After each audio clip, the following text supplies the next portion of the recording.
because the tone of your voice suggests Grumpiness. grumpiness. Keith, why should today be different? You know what, Steve? He's not really. It's just right before the show he gets concerned for no reason. It's okay. Well, what? It's okay. There's nothing to be concerned about. Well, that's easy for you to say. Yeah, well, it was kind of easy. Let Brent be the judge of what's easy for him to say and not. No, he agreed with me. No, It was Yeah. easy. me. I'm disagreeable. Okay, are we rolling? Yes, and we're on the Facebook.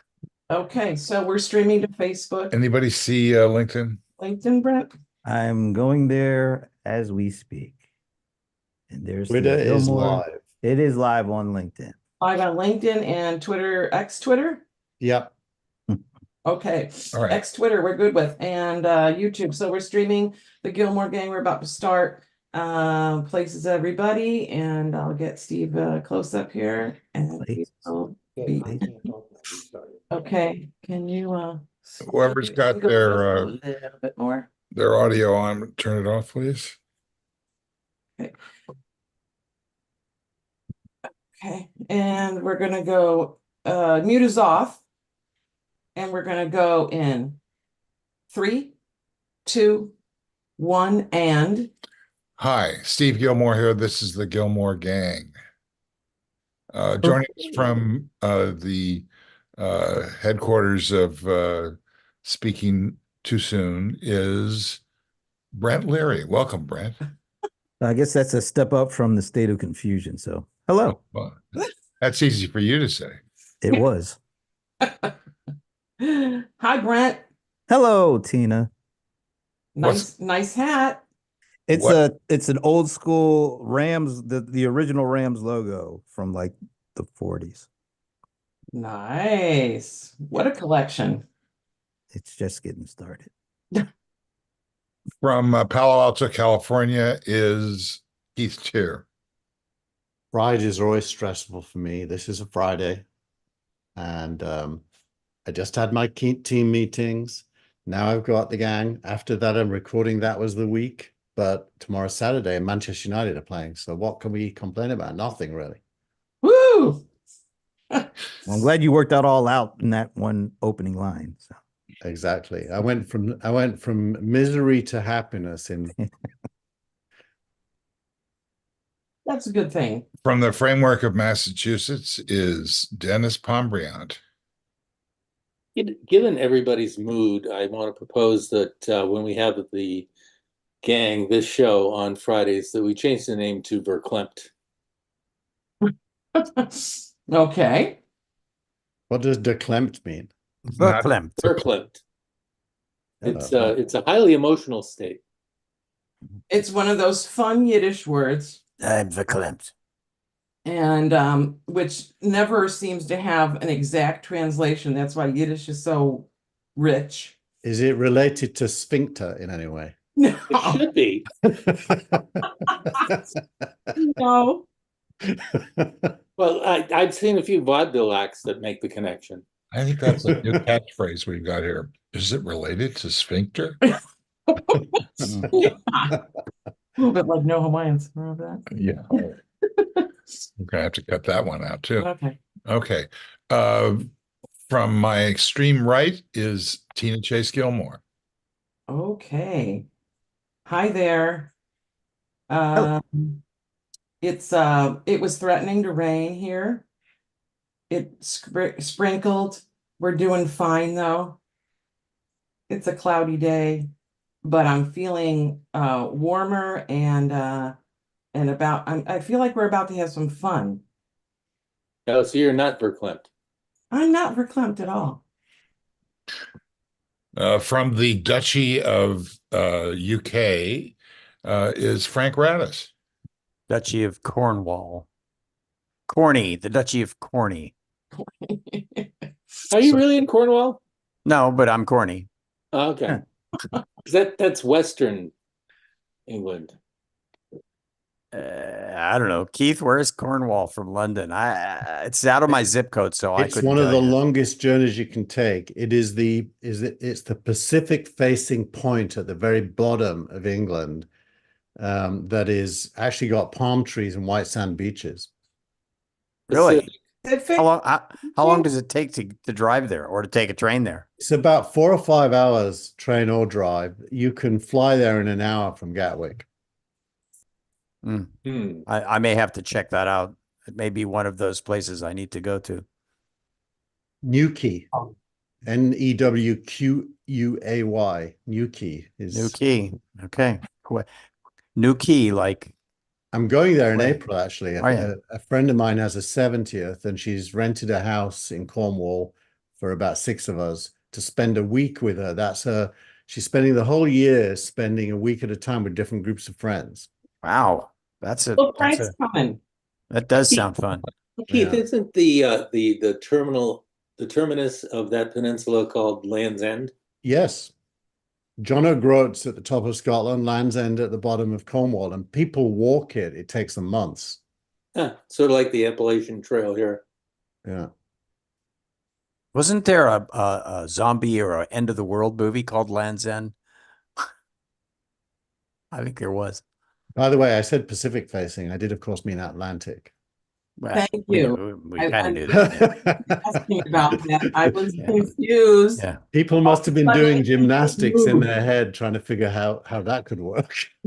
Well, I asked and you ignored me, and I thought you thought I was a wise ass or something. It would have to go from England all the way through the Panama Canal to the other side for me to have been right. Eh. Atlantic. All right. So, There we are, all of us. what do you guys want to talk about today? Hey, how about that stock market? Oh, okay. Yep. Yesterday, was it good today? I haven't seen it today. Yesterday was spectacular. Well, it's Right. more so today, thanks largely to NVIDIA. NVIDIA. Oh, it was pretty good yesterday too for Yeah. NVIDIA. Like 110 Yeah. points. Good. You know, speaking of Not that AI, there's this incredible story about Tyler Perry, who was going to spend $800 million on a addition to his studio space in Atlanta or in Georgia, that he pulled out of because he was so blown away by the Sora AI that allows you to speak words and create video. Yep.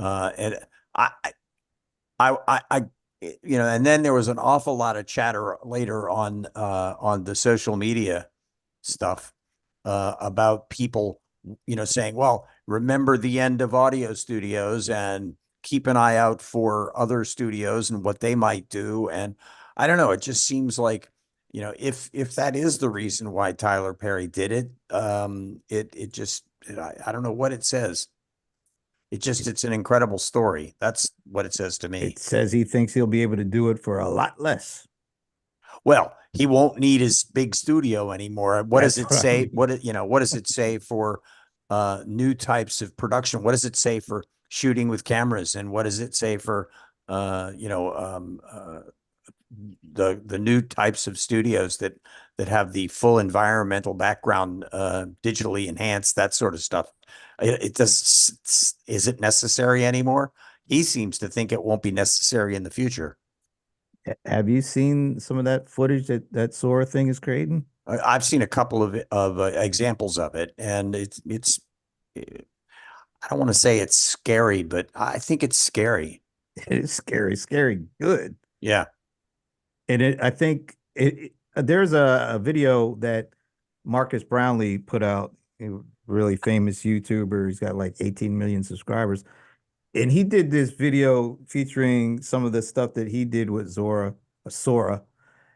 But the thing that got me was he played, like, it was just last year. Remember, I don't know if you guys saw this, but there was a one of these AI video creations of Will Smith eating spaghetti, and it looked like a damn monster. It looked terrible. It was frightening. But then Anyone eating spaghetti doesn't look particularly good. check this. It looked like a monster. It was Oh, terrible. 3-year-olds do a good job of it. Well, that's true, but this did not do a good job. AI did not do a good job in this case. That was last year. But then juxtapose it to this year, what that thing did, it's incredible how far this stuff come. Just think about what it'll be like from this year to next So, year. so Brent, are you saying that AI is not as good as a 3-year-old? I'm saying it might not be as good as a 3-year-old 5 minutes ago. It'll be like graduating with a PhD degree in 15 minutes from now, though. Yeah, I'm with him. This guy, Dr. Jim Fan, who's an NVIDIA, is the head of robotics at NVIDIA. He's got a Twitter stream that is fascinating. And in his Twitter stream, he posted a video where ChatGPT had added audio to some of the videos it did last week, like guessed what the right sounds were, and it was pretty good. So whereas last week it was video only, now it's video plus audio in the bag. And he also proved that there is a physics engine at work there. He did this long tweet about why it's a physics engine. He asked it to do 2 pirate ships floating in a cup of coffee that had a storm going on. And it created a cup of coffee with 2 pirate ships that were very well rendered. And it's almost like the coffee cup was swaying. And he said every single detail of what would happen in physics was in the scene. And even though it doesn't have a physics engine, it didn't need one because maybe it created one, or it created one. I saw that. That's pretty remarkable. Yeah, what I've noticed is was what Brent was saying. It's like 5 minutes ago was 5 years ago in what's going on with AI and with content creation. It's insane how fast it's happening. A and B. I don't know if you guys have noticed it, but there's just so many films and books and stories out there being written about AI now. It just seems to be. I don't know if it's just because I gravitate towards it, but it seems like there's way more of it. It's like I turn around and there's, another book that's got an AI component in it. It seems like everybody's grabbing onto it. Well, you remember the movie Her, which wasn't that long ago. It was probably 2020 or 2019. It seems totally far-fetched. Yeah. Now it seems like, oh yeah, that's possible. I think it's astounding. And he being Tyler Perry, was is going to save $800 million because of it. Altman announced that the next thing they're going to do with ChatGPT is give it a memory. So to do Her, you need a memory because you need an ongoing conversation that evolves over a long period of time. So you can't start afresh every time like Groundhog Day. So currently ChatGPT is Groundhog Day. It's going to end up not being Groundhog Day.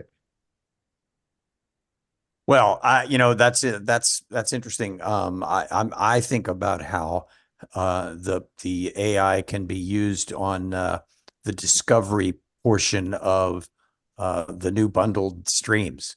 That's to me the biggest problem with streaming is discovery, because there's just so much of it.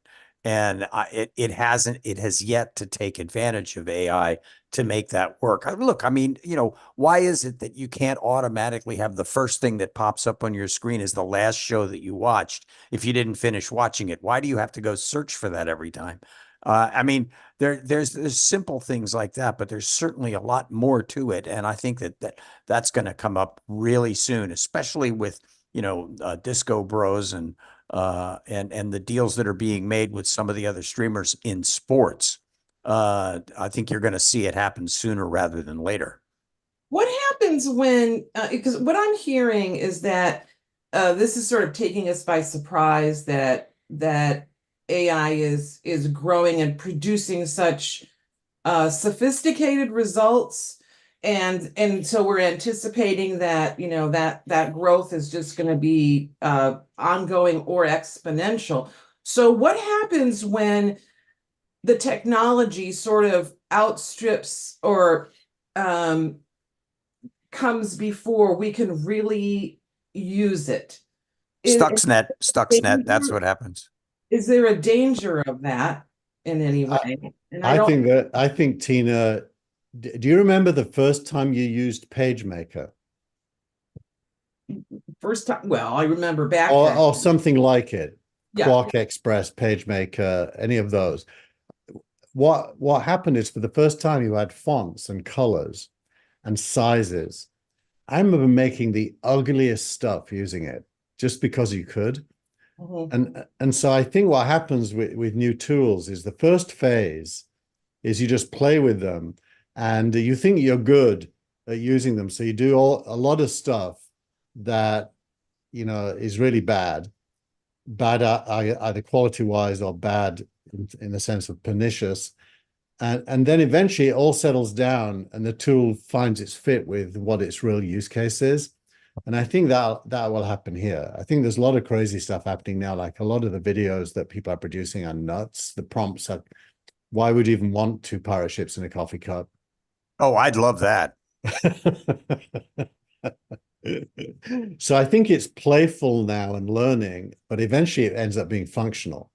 Well, I think that there was one point where technology was sort of faster than, and I think the bottleneck was speed, right? Like bandwidth, right? We had technology that far outstripped bandwidth, and then everyone was just like waiting for the bandwidth, waiting for it.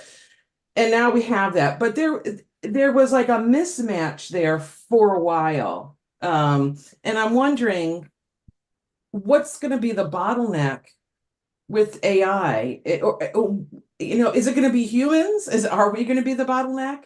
It's going to be it's going to be the speed of the gear and the amount of storage but I was just following along with what you were saying there, Tina. There was a time when, the Wi-Fi the bandwidth wasn't fat enough. The pipe wasn't big enough for the amount of storage and speed that the boxes the pipe was feeding into. Then the two matched, and now I think it's sort of gone the other way. But there's so much speed and so much storage ability in all of the new boxes. Does it actually match up with the pipeline? I think the two of them are both growing exponentially, and that's all going to make the AI actually a more worthwhile thing. But one of the things that strikes me is, for example, in the speech to graphic creation, or the image creation of AI, that became free really fast. It started out as you could get into it as a beta, but then you had to pay for it to make it to get the best part of it. Now you can pretty much find a dozen different places where you can go to get that for free. So you can do speech to design pretty quickly. When speech to video, and all of the stuff that isn't going to necessarily have the, pay for additional stuff line under the name of the app happens, and it becomes free to everybody, that's when things are going to open up. So what is the bottleneck? The bottleneck is going to be access to the software. I think of an analogy. Some of us know this guy, Mark Cantor. And back in the early days when animation became possible on Windows at that time mainly, but a little bit on Mac eventually, the bandwidth, as Tina said, wasn't good enough for that. And Macromedia Director was born to produce CDs. And so the tech was used on CDs because at the edge of the network on a single computer, you could do it, but you couldn't deliver it streaming. And then the network caught up, and Macromedia kind of got bundled into Adobe eventually, and Adobe is still in that kind of edge of network creative space for the most part, but streaming and the cloud has taken over completely. And I think in AI, that edge of network versus center is reversed. Right now, everything's in the center. Because you need all the GPUs in data centers to be able to do everything. But little by little, it's going to move to the edge, where NVIDIA this week announced RTX, which is a Windows-based chat client, an AI framework that lives on your machine and learns all about you. So I think what we're going to see is the AI will get embedded everywhere, and not just in the center. Whereas with Macromedia, it was started on the edge and then eventually went to the center and then back to the edge again through streaming. So it's always this correlation between the network's abilities and the device's abilities. And in the case of AI, the network currently is required. You can't really do much on the edge, but you can do more and more on the edge, and it's going to get more still. You know, it reminds me of when MSNBC started. And it was originally the MS of MSNBC is and always was Microsoft. And even without Microsoft being a part of MSNBC anymore, it still means Microsoft. They may say it means, you know, manly stuff, but it doesn't. It means Microsoft. And the idea originally was that everything that you did, you could achieve and access online, except for the fact that online back then was 24 baud. And so you know, you could shoot a wonderful 2-minute and shoot and edit a wonderful 2-minute video package and then put it on MSNBC and then wait for 2 hours for it to download so that you could then watch it. That basically killed the whole idea of what MSNBC was supposed to be in the beginning. It just didn't work. The idea was there, the execution was there, but the ability to execute effectively was not there. But it caught up. And when it caught up, fortunately for NBC, Microsoft sold out. I think Microsoft actually didn't need to sell out, but they did because they moved on and became the $1 trillion company or the $3 trillion company that they are today. Don't need Comcast, although there's a lot to be said for what Comcast is doing right now. And, you know, you're going to see Comcast as a media company become the next, if not the big thing, the next big thing, I think. Just an anecdote, but I used those Microsoft tools. I forgot what it was called, Steve. The Microsoft kind of environment that was like AOL-like, but it was internet aware that you could create stuff in. The MSNBC came slightly after, and a lot of those tools were used. But I used those tools in 1995 to build a portal that had animated tickers for stock and news feeds and shows. It was called Channel Siberia, which was associated with Siberia Cafe in London in Whitfield Street, Frank, just around the corner from you. And when we launched it at Internet World in 1996, maybe, or 5. And Morris Saatchi was an investor, and he's friends with Mick Jagger. So Mick Jagger and Morris Saatchi came to the launch, and we had to fake the video part of it because it was impossible to do it for real. So we pre-recorded this Australian woman pointing at someone in the audience, saying, "Hey, you," and then paused. And I'm the compere on stage live, and I looked at Jagger and said, "I think she means you." And then she says, "You're not dressed appropriately to be in this launch." And so I turned back and said, "Yes, she definitely means you. What do you want?" And so he said something, and she said, "No, you really have to leave." And it was completely fake, but it looked like video, like we're doing now, because you couldn't do it for real. Tomorrow, when all the journalists who are watching our show right now decide to take that story and put it out there, are you going to mind? That's a very funny story. I don't mind. I don't mind. So I mean, look, I don't think that's actually, I don't think that's a unique thing because, you know, honestly, we faked a lot of it back then too. I remember, you know, at the upfront, the first upfront that we presented MSNBC at, I had to go into an edit room and create something that would show what it probably would look like if it actually worked. Yeah. We had See You See Me in the cafes, and right. it did work, but it was video only, no voice. Black and white video, no voice, and you could text. So I had a video spigot in a very early, I guess it was a Mac 2. But it couldn't do audio. So I would have, I guess the Macromedia audio program, what was it, whatever it was called at the time. And I would try to sync the two of them up so that I could do audio against the video. And it would always end up going like this very slowly, and it never stayed in sync. And by the end, it was like, Anyway, AI is going to have its equivalent challenges. Back to Tina. and they'll win. It'll come together, and you'll all look back at this and go, see, we were prescient, and we knew what we were talking about. Blah blah blah. Did you see the Google news this week that Gemini had to the image generation bit had been trained to be socially aware, let's say, and when asked to produce, I don't know if it was the founding fathers or some famous people from history, it made them all people of color because it thought that was the right thing to do, given its training on being socially aware. And so, is that aspect of Gemini available on the what used to be Bard? Bard's been replaced now. Bard no longer exists, so now it's called Gemini, I think.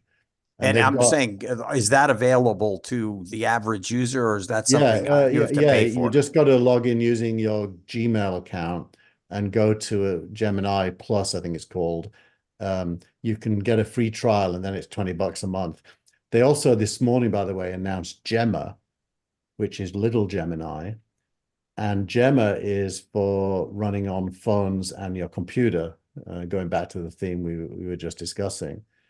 And they Google announced they've now got a text creator that works in emails, where you can tell it to reply to this email and it will do its job, and then you can edit it before you send it, which is a mini AI just for a small purpose. Yeah, the idea of I can recall when it all started, and you would ask it to do something, and it would have to go and search the internet to find things that they would then put it together and then create whatever it was you were asking for.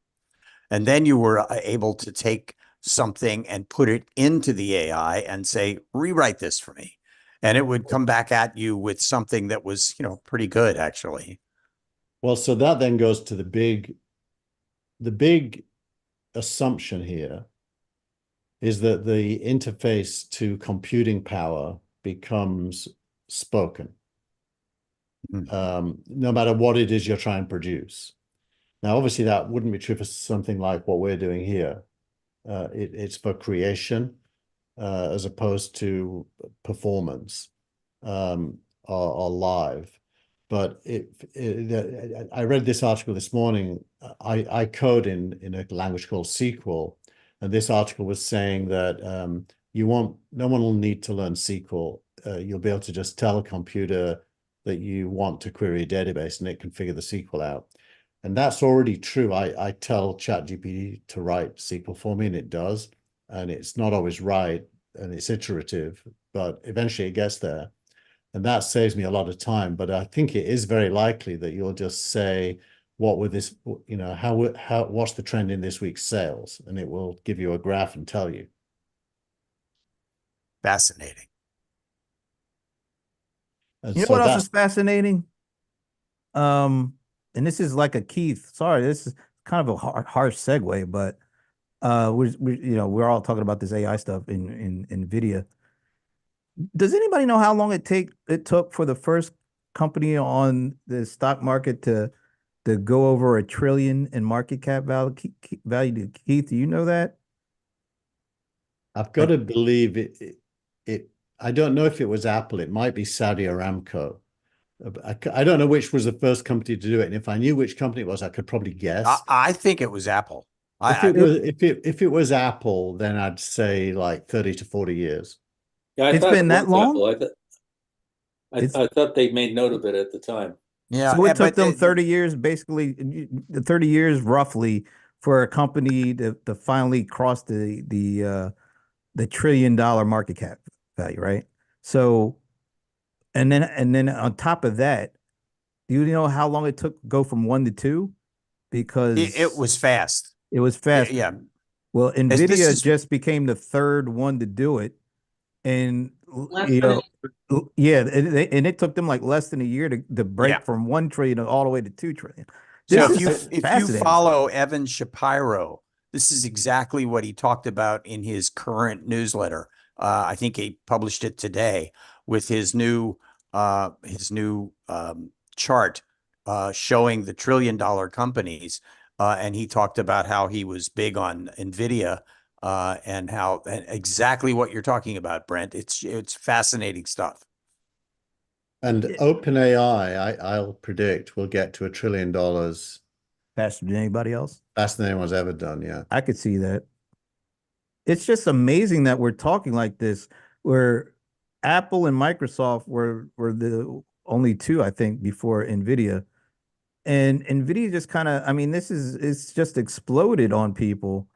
And also I couldn't believe, I think it was on CNBC, they were saying before the announcement, the quarterly announcement, they were saying that the NVIDIA quarterly announcement was the biggest quarterly earnings report, or the most anticipated in like decades. And then it surpassed everybody. Even everybody had these inflated expectations. It surpassed that. So what does this mean, generally speaking, for AI? Is it now, because there was apprehension before, but when you're hearing these kinds of numbers, and let's face it, Microsoft, they have benefited significantly from OpenAI and NVIDIA, and it feels like every company that is hitting these big marks is riding the AI wave. So, what are we saying here? Is it pretty much this is like new territory? Because we've seen technology trends, big, waves before. Is this like potentially the biggest wave yet? So there's an article, I haven't published my newsletter yet, but one of the articles in it when it comes out later today is from Andrew Chen from Andreessen Horowitz, and he talks about S curves. And an S curve is basically when a technology at the end of the S curve, it's kind of growth stalls, but it's still important. And his article is about the end of the mobile S curve and the beginning of the AI S curve. And an S curve, lasts for decades usually, but actually they've been shortening. Like you can really date mobile from 2007 when the iPhone came out. So if we're really at the end of the S curve, 2007 to 2024 is the length. But the S curves he looks at previously were things like cars, or that took much longer to mature, and maybe even still haven't. So the AI S curve, if it's real, I'm going to guess they'll be the first $10 trillion company.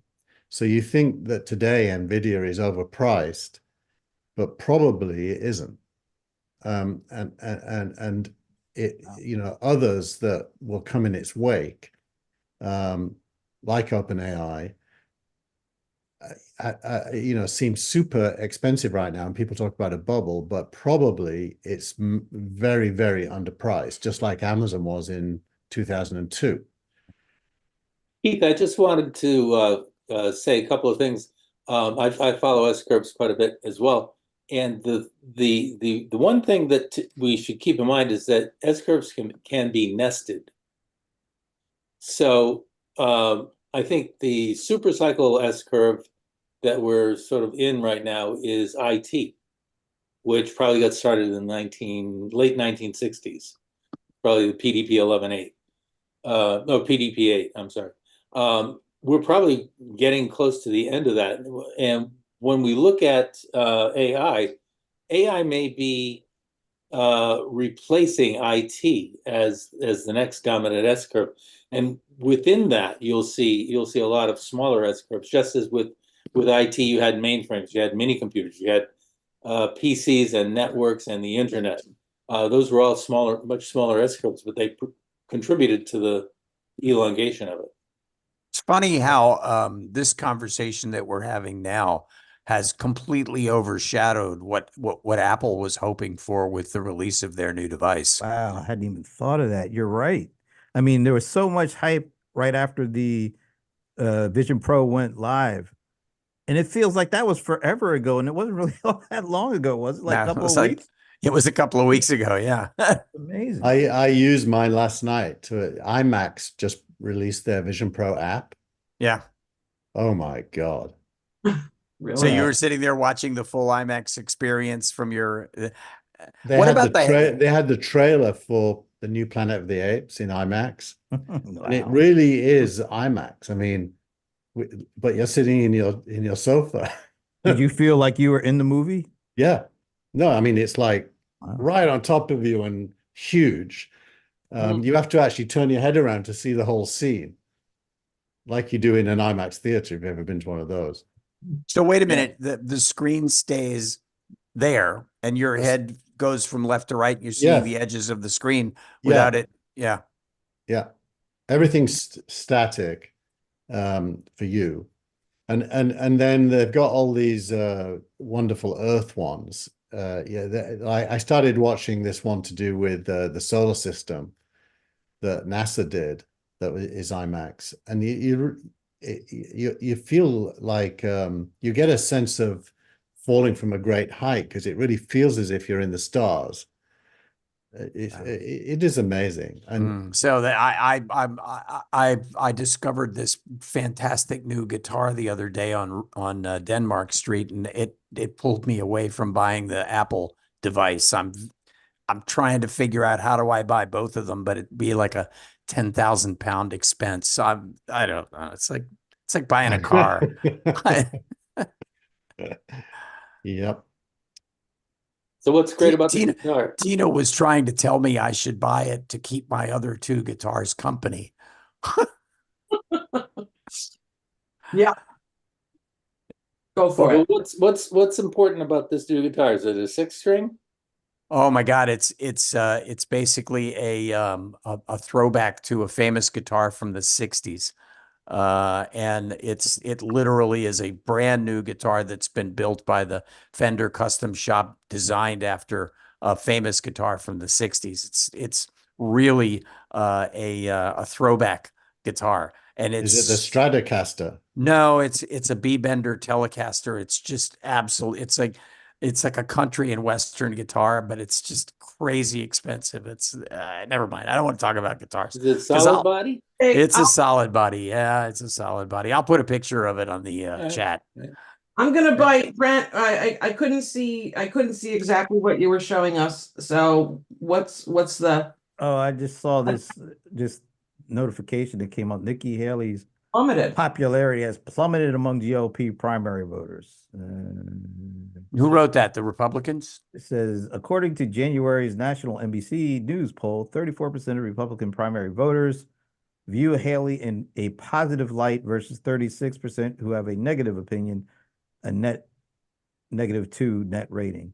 That's down from NBC News polls finding in November, when Haley's popularity among GOP primary voters stood at 43% positive, 17 negative, for a net positive 26 rating. So that doesn't sound like a plummet. I think from a positive 26 to a -2. Oh, that's pretty bad. No, that's a plummet. I misheard you, I guess. I'm finding so many problems with the way that the media is portraying this stuff in their language that I'm just now all of a sudden starting to be negative about. No, I'm not. I've been saying this all along. I'm very negative. The media sucks. Yes, it does. What did you do for a living again, Frank? What did you do for a living? I was in the media. I'm embarrassed. I'm not in that anymore. I'm an old guitar player trying to get back his hands, even with the arthritis starting to come in. Intuitively, that doesn't feel right, does it? That Nikki Haley story. It doesn't. Actually, it does feel right to me. Doing better. Well, that's because you're not, or unless I don't think you're a MAGA Republican. No, I'm not. No. Yeah, maybe they did that. That poll may have been done at CPAC. Well, understand that Trump's campaign has robotics going around trashing her. So there's a lot of work being done against her by automation, and this may be an example of its effect. AI. Well, it's working. In Yorkshire we say AI. I It's Well, like I mean, it's yeah. like that we won last night. AI. Well, I mean, I mean, we just talked about like all this AI and the all it's doing and it's embedded. It's going to have some kind of crazy, you know, outcome or effect on the presidential election. But how do you keep it from having a really negative impact? How do you keep AI out of the election? Well, I think you've got to say you can't, but you ultimately have to trust people. We had this discussion last week when I said there isn't 300 million sheep, and I can't remember who, maybe Tina said, "Are you sure?" Or No, Steve. that was Steve. That was a great line after that. But I mean, if you think over eons, ever since there was media, human beings have been subject to it being used to influence them. And that's not going to change.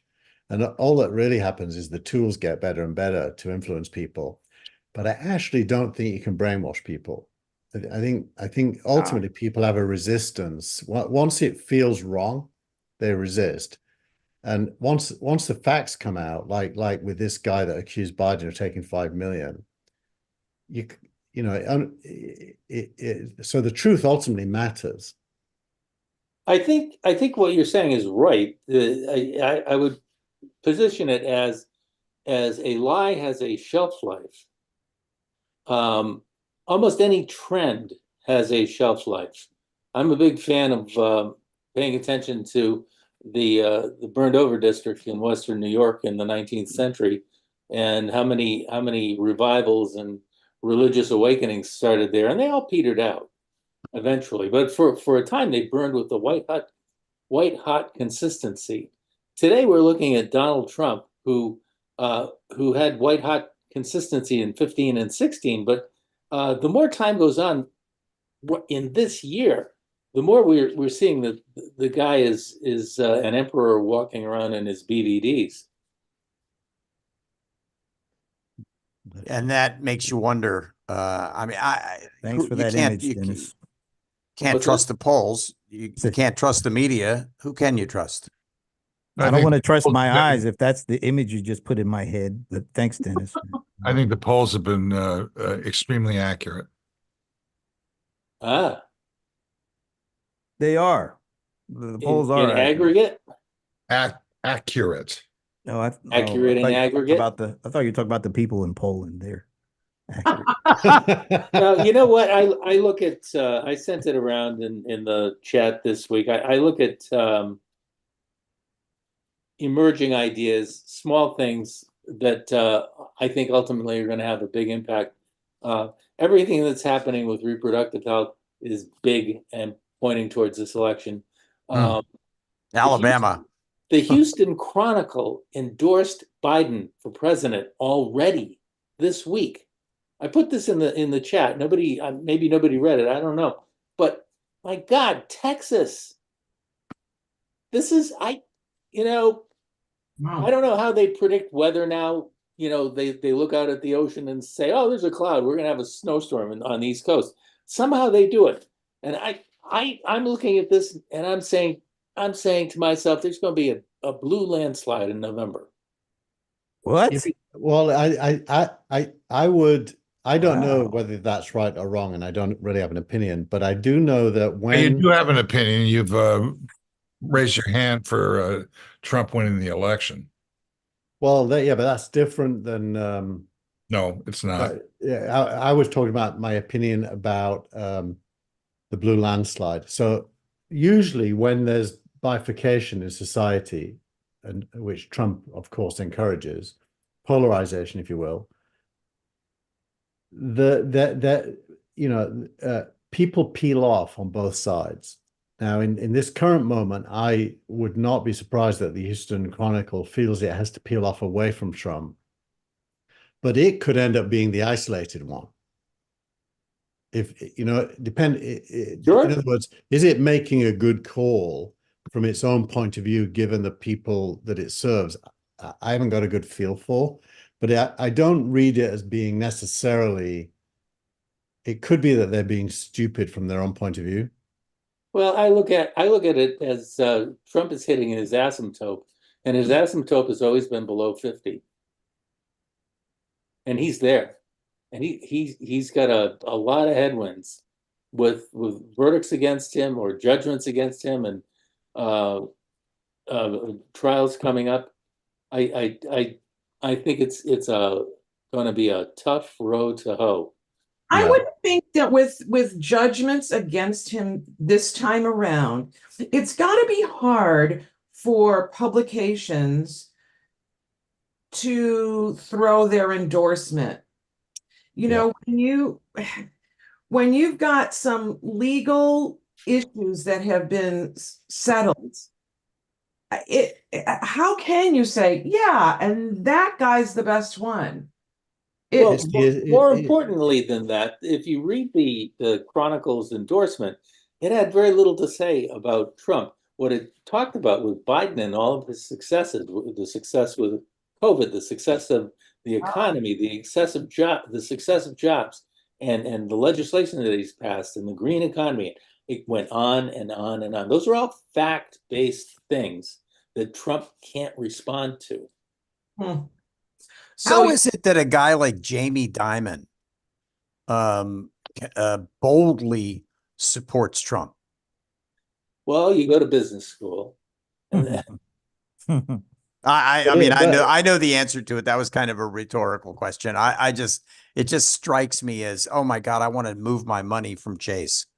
if you make the canvas for the conversation the strength of democracy, what I think what happens is the establishment writ large, meaning both Republican and Democrat, and neither, will be the last people to desert democracy. It's almost the same as what you were saying, Tina, that there's a line they can't cross if they still want to be the establishment.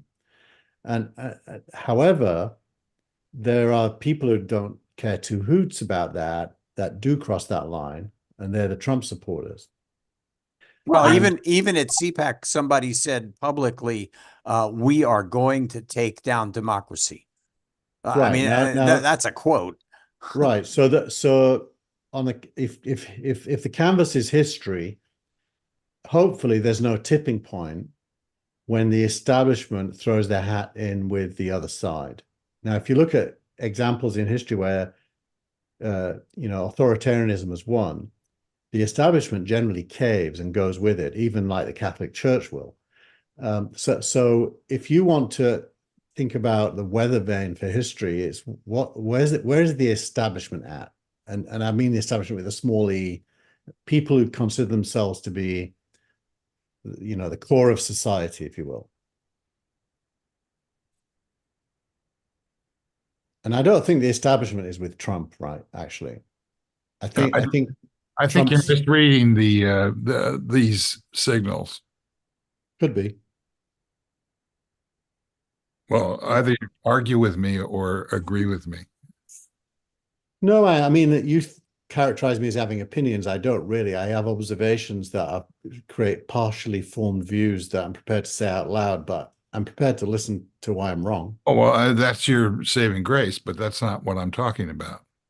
What I'm saying is you're misreading, and all of us are misreading the signals that are coming off. I mean, the Houston Chronicle, was it? Yeah. I mean, who cares what the Houston Chronicle thinks? well, Here's what I'm trying to say. There are group formations that are starting to occur. They'll start on Vision Pro, essentially, whether it's that device or a competitive device is really irrelevant. And they will enable this move away from the office and toward, cars, basically. And that's so the signals that we're seeing now in terms of the polling are uniformly pro-Trump. And they will continue to be because nobody believes them. It's not that they don't believe the accuracy of them, as I was saying before. I think they're hauntingly accurate at the moment. But So you're saying what I'm saying is we're being that, complacent. well, it's 9 months before the election. That's the usual comment that's being made. But where is the emotional temperature of the electorate? Right now, it's not that they're not engaged, they're horrified. And they don't believe any of the gatekeepers that, that come from the last S curve. So those things have to be developed, and the timing has to be right. People like Nikki Haley look like losers, but I don't think they are.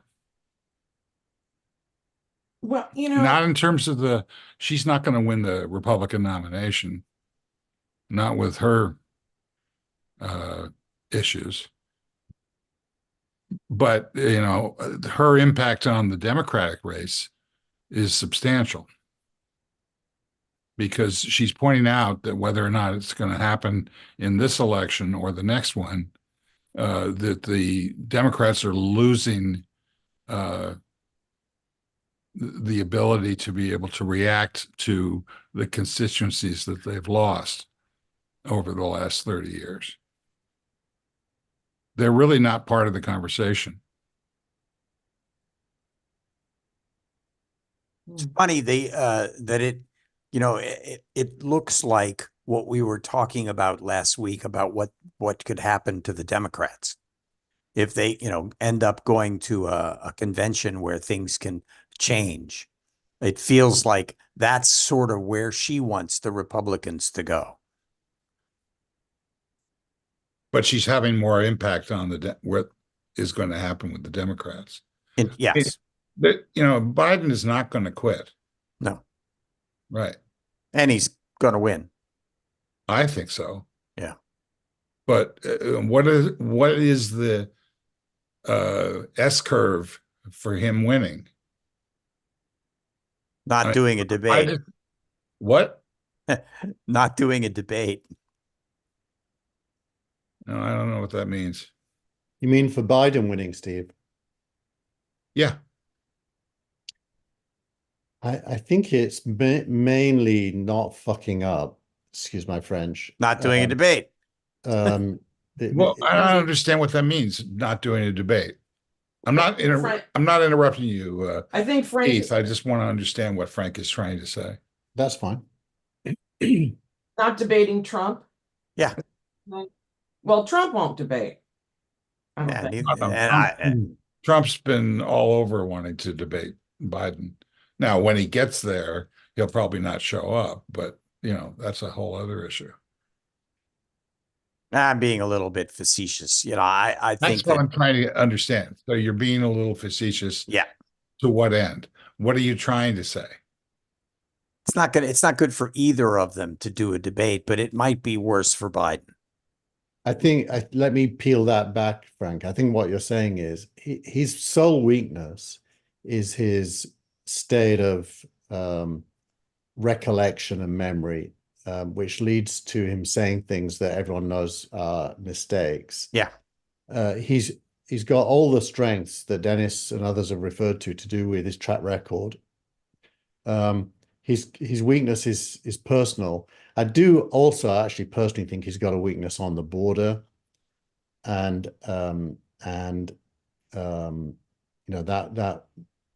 that's a problem unless there's a coherent narrative around that. But I think it's mostly personal, and we all probably feel like he's frail.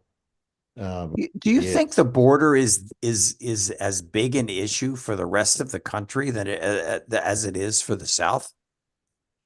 I think there's a lot of racism against immigrants that can be leveraged. I know, but there's also economic fact, which is we need Immigrants. border, and we need immigrants, and we need to bolster the economy. So And that's sort of goes we're against, down against the whoever's in favor of that, and it's much more of a centrist position. I mean, look at what the Democrats did. They just basically folded and said, "Okay, yeah, here you can have everything." and then they didn't take it. The Republicans didn't take it Right, because that was Trump part told of the them not calculation. to. Yeah. But it's not Trump. It's assuming what Trump's going to do and being correct about that. You don't think Trump didn't pick up the phone and call Mike and say, "Hey, Mike, I'm sure, but so what? What has that got to do with the underlying situation? The underlying situation is what in terms of the border? immigrants coming in droves, and they're bringing drugs and they're bringing weapons and they're Yeah, but that's a caricature, as we yeah, know. I mean, I know. there's Which of is course more there, important? Which is more important? I don't know how to do this as a poll, so I'll just ask the question.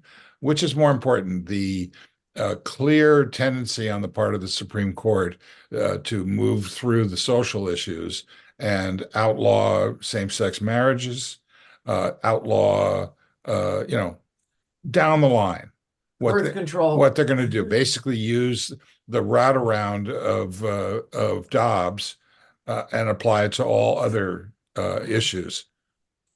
That's Which that, is worse, that or the border? that. no, That- I agree that's that going to that get is, people to vote. Yes, it is. Yeah.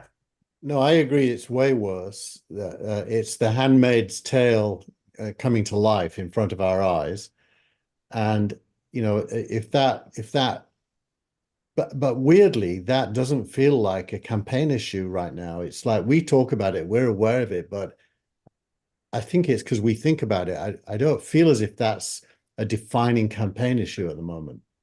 Well, in my Which- household, The issue of the visceral understanding that you can now in Alabama be accused of murder, Possibly.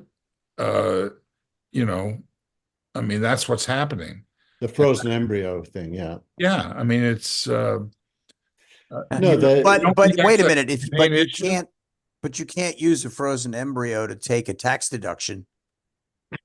I don't understand. Yet, Again, facetious boy. No, actually there's been a lot of stuff being written about that, and some funny, like if I have my embryos in the seat next to me, can I drive on the HOV lane, or well, what I'd say, I'd ask this as a question to you, Tina, but it feels to me as if a culture war, which of course is going on, if it becomes front and center, there are enough people who, for whatever reason, believe in the right to life and are anti-abortion. There's enough people who are anti-immigrant and racist. There's enough people who are anti-gay and anti-gay marriage. That the winner in a culture war probably doesn't feel secure to the Biden camp. They probably don't feel secure that they would win. They probably look back to that Virginia election where the school issue and what was being taught in school became an issue, and not confident. Now, if they take some of those issues one-on-one, like the right to an abortion, I think they win. But collectively, across all the issues, I'm sure they're not very confident, because actually real people do have a lack of clarity on a lot of those questions. Or they would think they have a lot of clarity, but they don't. And so there's still debate to be had there. There's still education to be done. So that's a long-term thing. You can't do that in the short term. So probably everyone is looking for short-term things that they feel are winners. For Biden, it's the economy and his record on jobs, probably is the biggest one. And for Trump, it's the border and all of those other issues. Well, I think that's a last S curve analysis. Maybe. Yep, good point. Okay, so if it is, then what is going to replace, what is going to cause what Dennis suggests or did a few minutes ago, which is that uh, the issues that we're talking about here, not the border, not the economy, which to my view is looking like a push, which is what's, dangerous because, Trump is seen as good on the economy. Well, Not either or, but anyway, let me finish the point, yeah. which is um, if, as Dennis suggests, this is that these issues, these closet overturning of the rights of Americans, if that becomes, it'll bring out the vote. Okay, we haven't heard anything about actually bringing out the vote. I think it'll bring out the vote on both sides. That's the problem. It's not clear which side will get the most. It's actually you can predict that, because if you follow some of the other news, you realize that the National Republican Party is almost broke. Many state Republican parties are almost broke, and they are fighting within themselves. They don't have the ability to get the vote out right now, and it's problematic whether they'll have that ability in 9 months. And Trump has the problem because he's spending all his money on lawyers. Yeah. As a matter of fact, Trump's daughter-in-law, Laura, has been nominated to be number 2 in the National Committee, and she has pledged to spend every nickel on Donald.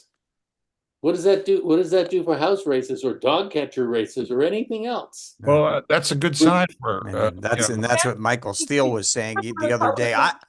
I think it's interesting to. I was going to mention the sort of the flip flop in Florida, and DeSantis's.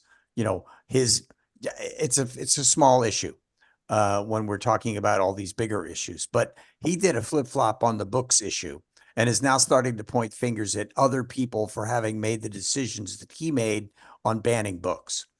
It feels like, okay, here's a governor who sees that there's a wall in front of him. He needs to all of a sudden stop before he hits the wall and go backwards, or he's going to lose any support that he might have had.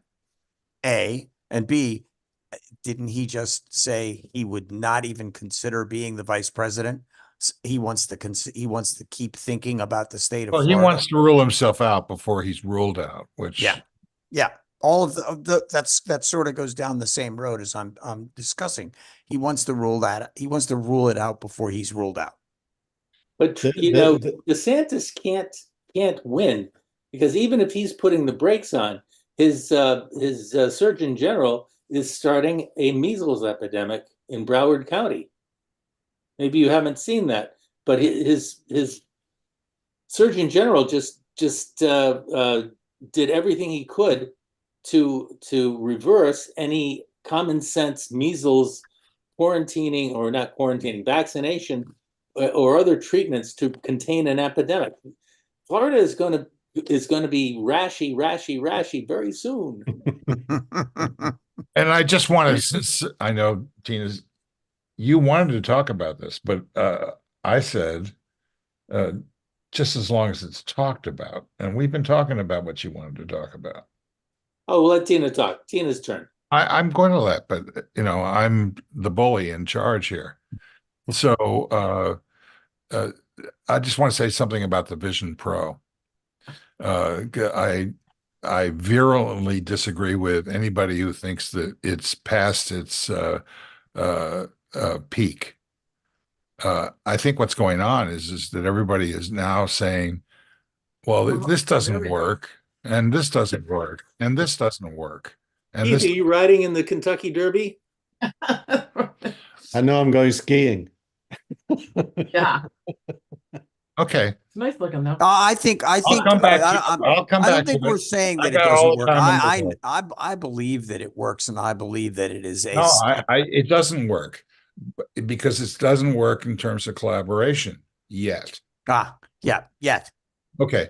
we've got 9 months. Well, the iPhone didn't work. I mean, it worked, but once collaboration became a thing, it worked better. Mm. Okay, it's still got some time. I want to go back to something else. One, we were talking, I think Keith brought up culture wars. Okay, culture wars, but in this particular scenario, the culture wars are also feeling like gender wars. Mhm. And it feels like women are being harmed, their rights are being harmed, or changed, not for the better. And I'm wondering, despite what Nikki Haley sometimes says when someone first asks her a question, and this is something that happens with her a lot, is she answers a question and then she has to go back and sort of refine it.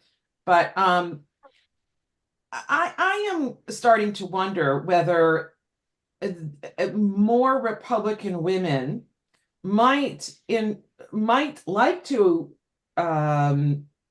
support her because she's a woman and because women are kind of feeling threatened right now. I don't know that she's like the right person to actually lead that bandwagon, but I've got to believe that there are a bunch of Republican women who are not happy with Trump and do not want to see him as the nominee. So I don't think her story has been totally written yet. And I'll be interested. I'm not predicting here, but I'll be interested to see if women are supporting her more. I think she's likable to women.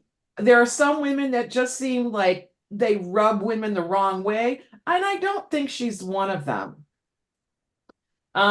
So that was one point I wanted to circle back to. Another point about the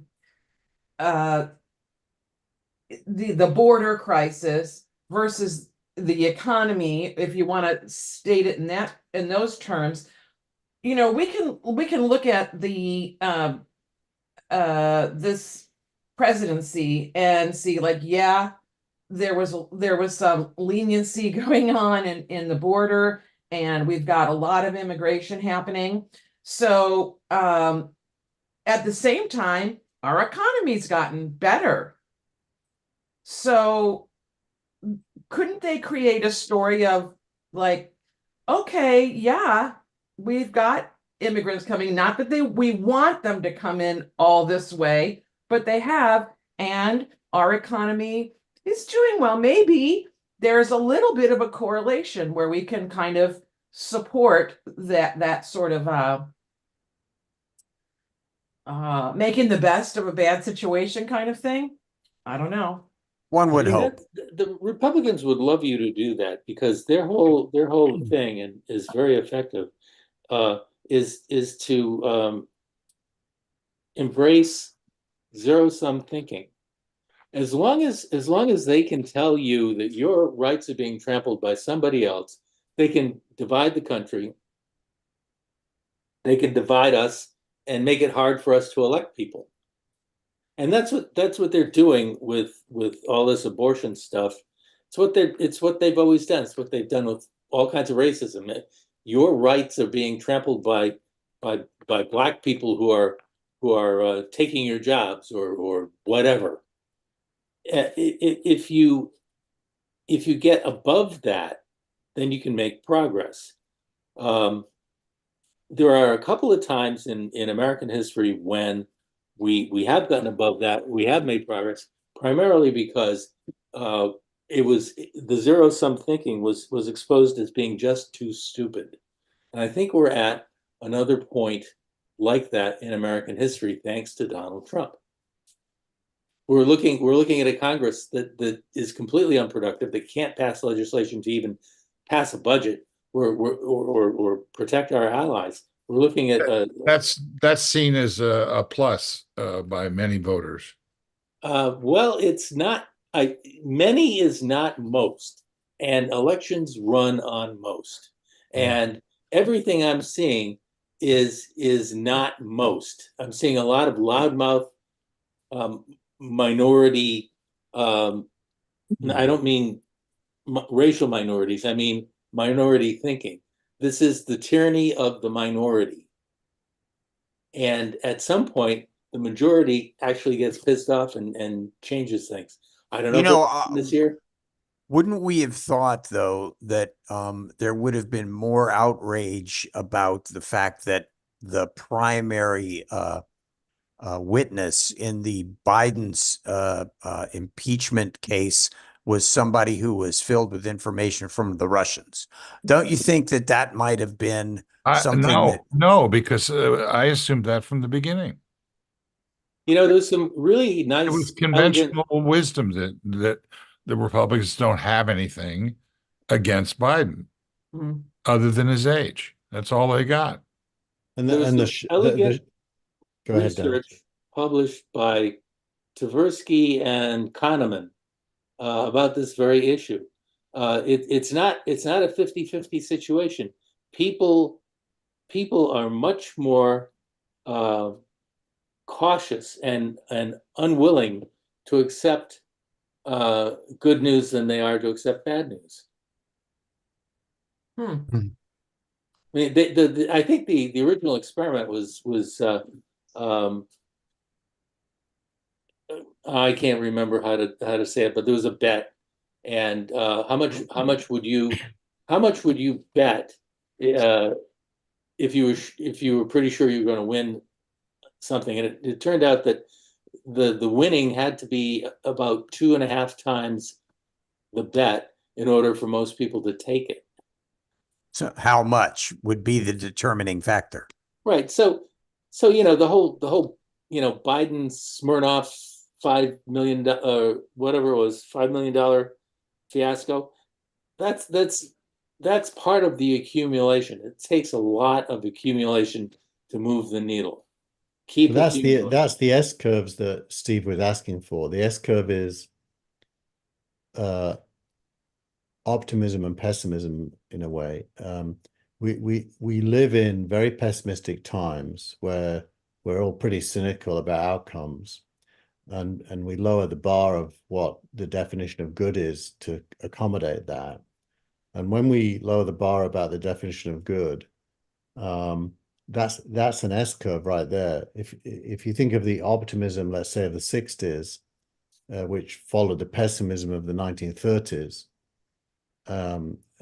it's driven by real world things. And the real world driver of pessimism, I think, is the absolute certainty that politicians are useless. Well, I think, but people I want think to. everybody believes that politicians are useless and are self-serving, and that Congress is a waste of money. Well, Keith, that was 1932, and somehow in 1933 we elected a very optimistic Franklin Roosevelt who changed the whole curve. Yep. And I think you can go back in history and look at moments like that and discover that one way or another the spark was an optimistic leader. It was JFK and his charisma in 1960 after a long quiet time post World War II. It goes on. I'm sorry, I'm talking too much. But buried inside all of the pessimism is optimism. That is sort of spoken by those people who say, we want things to change because change will make things better, regardless of which party wins. The people want something to change because they expect that their lives will be made better because of it. Sure. That's where the optimism is buried inside the pessimism. I don't, well, I just quibble with your words, not your thought. I think I agree with your thought, but I don't think it's buried inside. I think it is parallel to. Okay. I think there's two things happening at the same time, but the pessimists have it right now.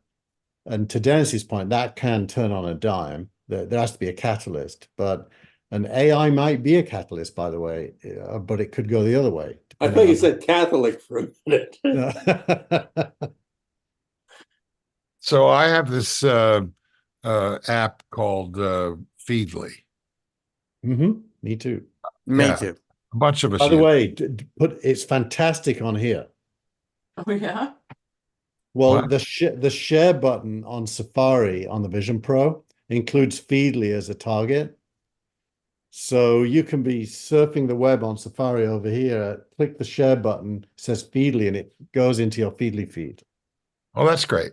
So I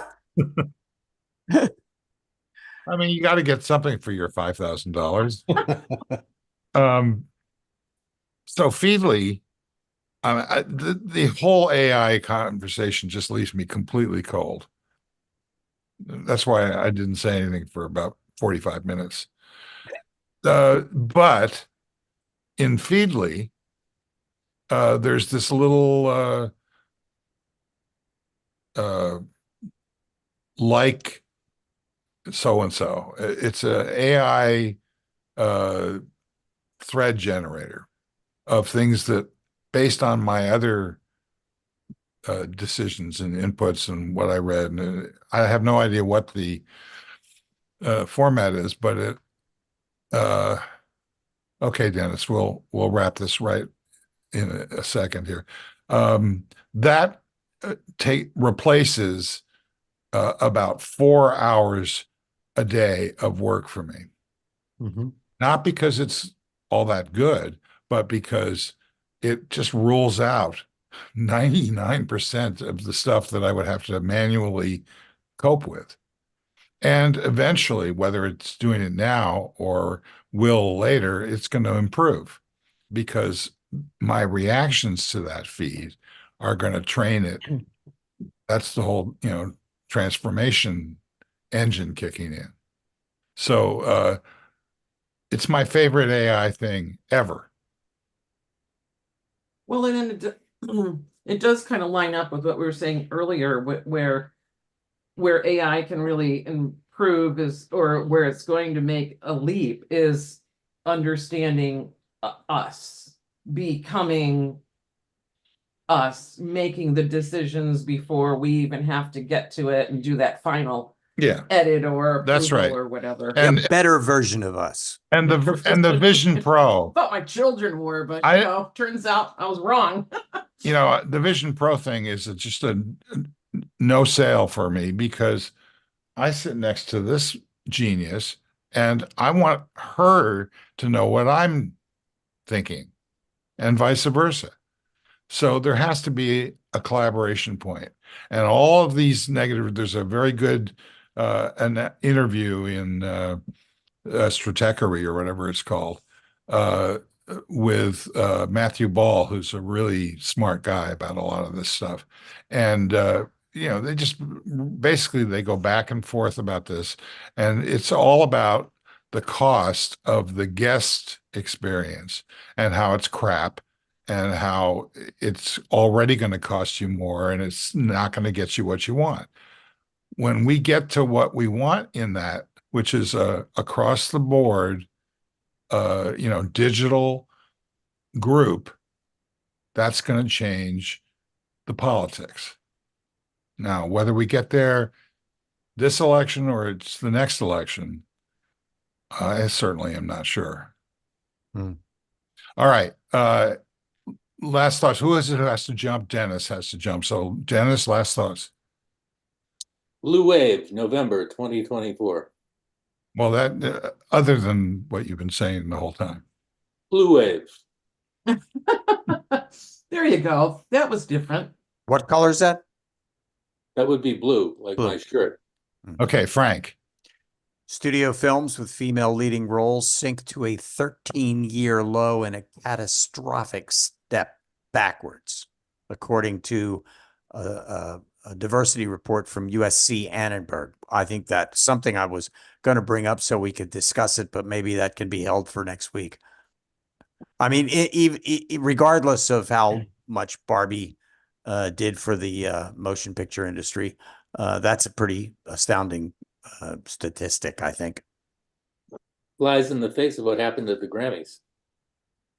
The Grammys, you mean? Well, but that's the music business. So Yeah. Whoa. the Golden Globes. And interestingly enough, Oh, great. what is the number one country song right now? It's done by Beyonce. Beyonce, yeah. Okay, Keith, last thoughts. Dr. Jim Fan, his X handle is Dr. Jim Fan, F-A-N. So DRJIMFAN from NVIDIA. Great discovery for a X feed or a Twitter feed. He's very smart and writes at length and shows demos of what he's talking about. Oh, that reminds me of the it's in your curation feed, Keith. So put it into your newsletter. But the announcements about references by Substack. Oh yeah. Buried in that is the fact that they're basically enabling an AI smart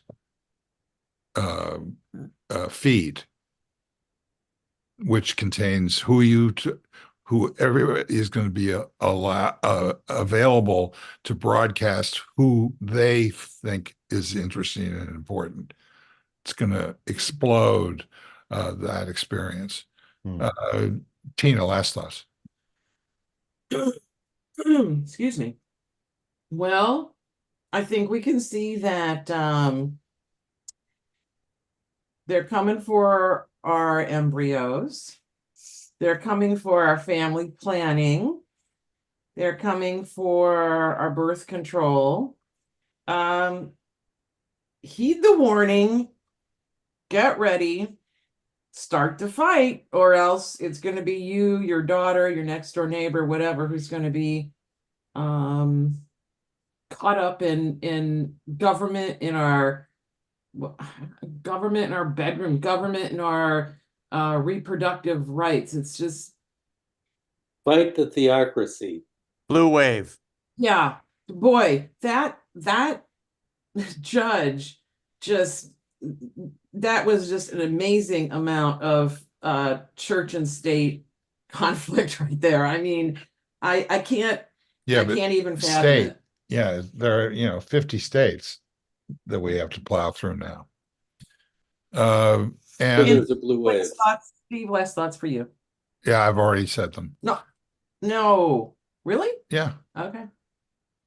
Okay. Thanks to everybody who showed up, and especially to those who didn't. We'll see you again next time. Bye-bye. Bye. Bye. Bye. This is my mugshot.